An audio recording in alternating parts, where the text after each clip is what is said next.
it's Ms. Hurst from Hamilton County Schools. We're going to continue working on our Cold War unit today by reading this article, Hollywood Actors Who Were Blacklisted During the Red Scare. So the article is really only this long, and then it goes into pictures with some captions. So what I want you to do is take some time just to read this section and look at the central idea. So that's really what we're going to do today, is we're going to take some time to analyze the development of the central idea over the course of the text. So go ahead and come up with the central idea from just the introduction. Pause me while you do that. All right, so hopefully you got from that text that the title really is the central idea. So what is the central idea of this? Is that many Hollywood actors were blacklisted during the Red Scare because of their supposed association with communism. So what we're going to do today is we're going to look at how the photos contribute to the central idea. So we're going to look at the photo, we're going to read the caption. This is not the right text. And we're going to think about how it contributes to this idea that many actors were blacklisted because of their supposed association with communism. So first, we're going to look at Charlie Chaplin. It says Chaplin was blacklisted for refusing to cooperate when called before the House Un-American Activities Committee. Couldn't think of that word. Okay. So what we're going to do is under photo/caption, I'm going to put maybe Charlie Chaplin, because that's who we're looking at. How does that contribute to this idea that many Hollywood actors were blacklisted? So interestingly, Charlie Chaplin is an actor. So Charlie Chaplin was blacklisted simply for not cooperating. This shows how easily an actor could end up being impacted. He just didn't cooperate. Next, we have Orson Welles. So Orson Welles was a vocal political leftist, and he directed Citizen Kane, which some believe supports a communist ideology. So Welles shows a different side of things. Same idea, really. So while Chaplin was merely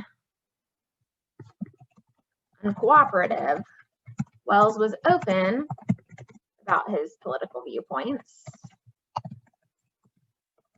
Even his movies were considered politically vocal. So Welles represents movie producers and directors.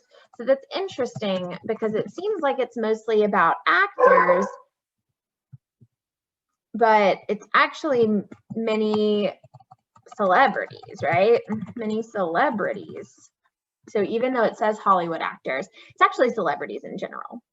What I want you to do now is take the time to do the next three, right? So I want you to look at Langston Hughes, Arthur Miller, and Pete Seeger. You're going to go ahead and take the time to look at how those photos and captions contribute to the central idea. Pause me while you do those three.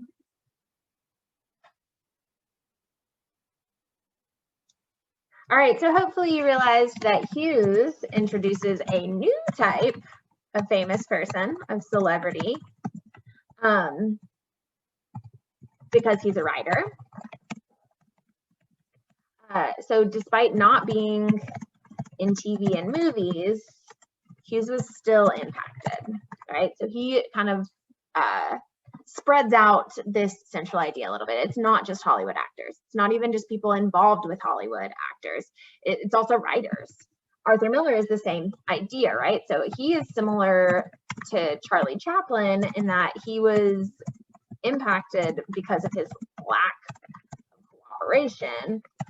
Miller is also a playwright, which brings in a new group of celebrities. And then Pete Seeger, that last one I wanted you guys to do. So Seeger represents musicians.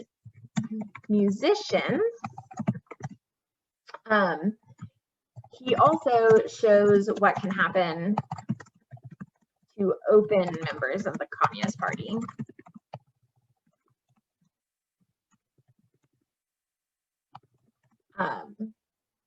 He shows that people could actually be arrested and convicted because of their communist association.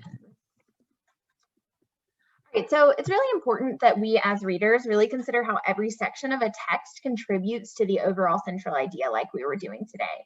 So to prove that you really understand what we're doing today, I want you to take the time to create, the last 3 photos, create a chart with how they contribute to the central idea of the article. Once you're done with that, that's all you have to do for today. So have a wonderful rest of your day.